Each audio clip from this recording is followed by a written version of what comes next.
Assalamualaikum warahmatullahi wabarakatuh. Salam sejahtera untuk kita semua. Pada kesempatan ini, saya dan tim akan mempresentasikan topik tentang perkembangan, pemikiran, dan peradaban Islam dalam perspektif sejarah. Definisi pemikiran dan peradaban. Pemikiran berasal dari kata fikir. Pemikiran dapat didefinisikan sebagai satu aktivitas kekuatan rasional yang ada dalam diri manusia, berupa kolbu, ruh, atau zihnun, dengan pengamatan dan penelitian untuk menemukan makna yang tersembunyi dalam persoalan yang dapat diketahui, atau untuk sampai kepada hukum-hukum atau hubungan antara sesuatu. Pemikiran Islam merupakan gagasan atau buah pikiran pemikir-pemikir Islam atau para ulama yang bersumber dari Al-Quran dan As-Sunnah untuk menjawab persoalan-persoalan manusia dan masyarakat yang timbul. Menurut Muhammad Abdul Karim dalam bukunya Sejarah Pemikiran dan Peradaban Islam mengemukakan bahwa akar kata peradaban adalah adab, yang berarti kesopanan, hormat menghormati, budi bahasa, etiket, dan lain-lain. Terkait dengan peradaban Islam, menurut Badriyatim, peradaban Islam adalah terjemahan dari kata Arab al-hadarah al-islamiyah, kata yang sering juga diterjemahkan dalam bahasa Indonesia dengan kebudayaan Islam. Namun dalam definisi yang paling banyak digunakan, peradaban adalah deskriptif yang relatif dan kompleks untuk pertanian dan budaya kota. Faktor pendukung perkembangan pemikiran dan peradaban. Perkembangan pemikiran dan peradaban memiliki keterkaitan antara yang satu dengan lainnya. Dilihat dari segi pemikiran Islam, dapat dinyatakan bahwa perkembangan pemikiran Islam disebabkan oleh berbagai faktor. Faktor tersebut diantaranya ialah: pertama, sebagai usaha untuk memahami atau mengambil intisari pengajaran hukum-hukum agama mengenai hubungan manusia dengan penciptanya dalam masalah ibadah. Kedua, sebagai usaha untuk mencari jalan keluar dari berbagai persoalan kemasyarakatan yang belum ada pada zaman Rasulullah dan zaman sahabat, atau untuk memperbaiki perilaku tertentu berdasarkan ajaran Islam. Ketiga, sebagai penyelaras atau penyesuaian antara prinsip-prinsip agama Islam dan ajaran-ajarannya dengan pemikiran asing di luar Islam yang berkembang dan mempengaruhi pola pemikiran umat Islam. Keempat, sebagai pertahanan untuk menjaga kemurnian akidah Islam dengan menolak akidah atau kepercayaan lain yang bertentangan dengan ajaran Islam dan menjelaskan akidah Islam yang sebenarnya. Faktor yang kelima atau yang terakhir, bahwa untuk menjaga prinsip-prinsip agama Islam agar tetap utuh sebagaimana telah diajarkan oleh Rasulullah untuk dilaksanakan oleh umat Islam sepanjang masa hingga akhir zaman.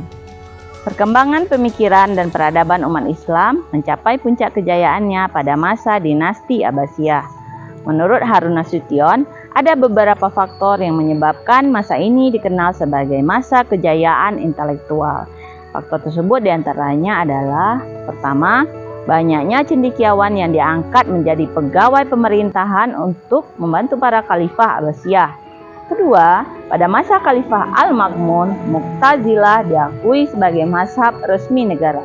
Mu'tazilah adalah paham yang menganjurkan kemerdekaan dan kebebasan berpikir kepada manusia.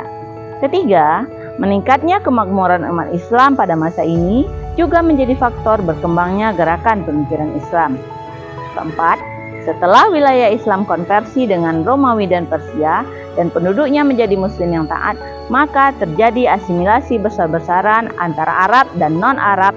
Kemudian mereka melahirkan para intelektual yang menjadi pelopor akulturasi budaya Islam dan lokal. Kelima, kepribadian para khalifah pada awal berkembangnya dinasti Abbasiyah seperti Khalifah Al-Mansur, Harun al-Rashid dan Al-Ma'mun adalah sosok pribadi yang sangat mencintai ilmu pengetahuan, sehingga kebijakannya sangat mendukung kebebasan dan kemajuan gerakan intelektual. Keenam, permasalahan yang dihadapi umat Islam semakin kompleks dan berkembang, sehingga memerlukan pengkajian ilmu pengetahuan di berbagai bidang. Dalam sejarah perkembangan pemikiran Islam, pada mulanya tumbuh berkembang pemikiran rasional, namun kemudian berkembang pula pola pemikiran tradisional. Pola pemikiran rasional berkembang pada zaman klasik Islam, terutama pada masa dinasti Umayyah dan kemudian dinasti Abbasiyah. Sedangkan pola pemikiran tradisional berkembang pada zaman pertengahan Islam, yaitu setelah habisnya masa dinasti Abbasiyah hingga abad ke-18 Masehi. Setelah Rasulullah SAW wafat, ada sedikit kekacauan, tapi dapat diselesaikan dengan baik oleh Abu Bakar setelah ia diangkat dan dilantik menjadi khalifah. Pada era kedua khalifah pertama, Abu Bakar As-Siddiq dan Umar bin Khattab, tidak banyak masalah yang muncul. Namun pada masa khalifah ketiga, yaitu Utsman bin Affan, mulai timbul bibit-bibit pertikaian dalam bidang politik, kemudian menjalar pada isu-isu akidah.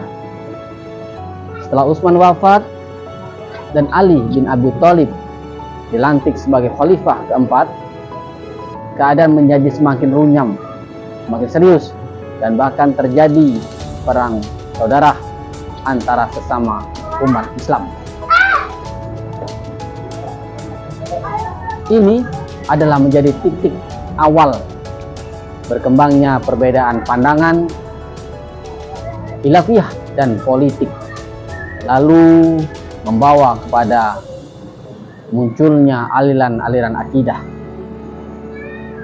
Secara mencatat bahwa keadaan seperti ini terjadi pada paruh akhir abad pertama Hijrah atau pada abad ke-7 Masehi.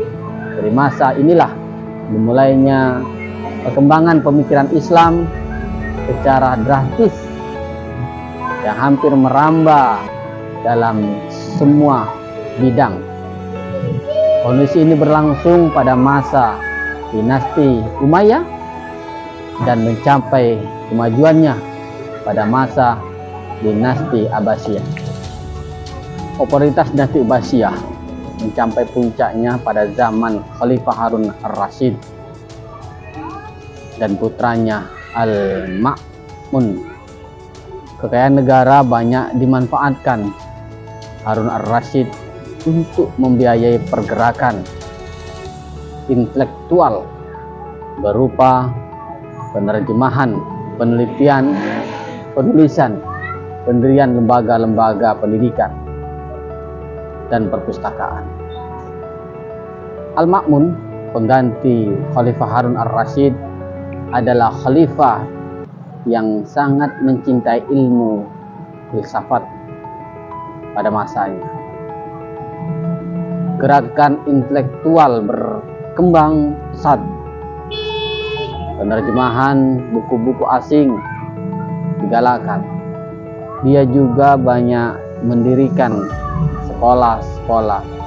Salah satu karya besarnya adalah pembangunan Bait Al-Hikmah yang merupakan pusat penerjemahan yang berfungsi sebagai perguruan tinggi dengan perpustakaan yang besar.